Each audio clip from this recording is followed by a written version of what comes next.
The highest number of nuggets that Snow White could possibly obtain would be 6, because if it was 7, then the dwarves would be able to share those 7 nuggets, which would take us back to 0.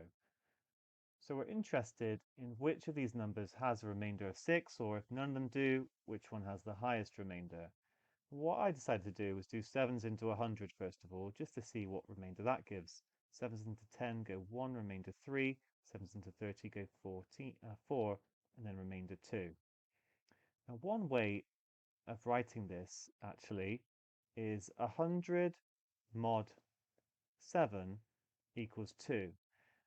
If you're interested in, improving at maths and everything, then modular arithmetic, or just interested in maths, is a really fascinating bit of maths. Actually, it's kind of how clocks work. Once we get around to 24 hours in the day, we start again at 0. This is kind of what I'm doing here.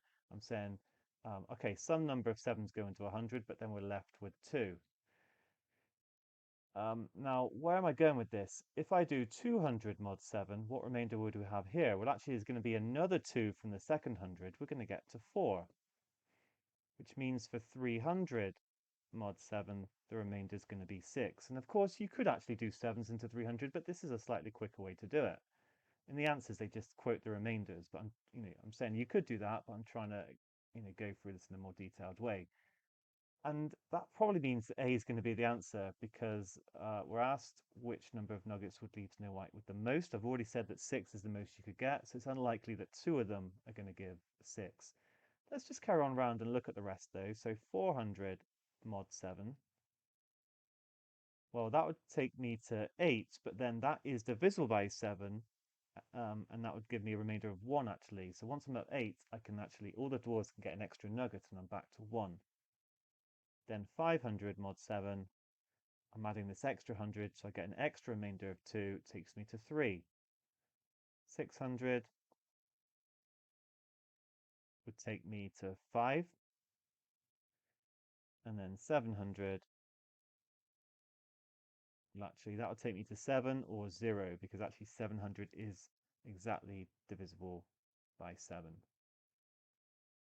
Okay, so I've gone into a little bit of detail on modular arithmetic, really interesting topic. Do you know what? I need to brush up on it and improve it. I always say that to myself. I've seen it used in complicated questions and made them much easier.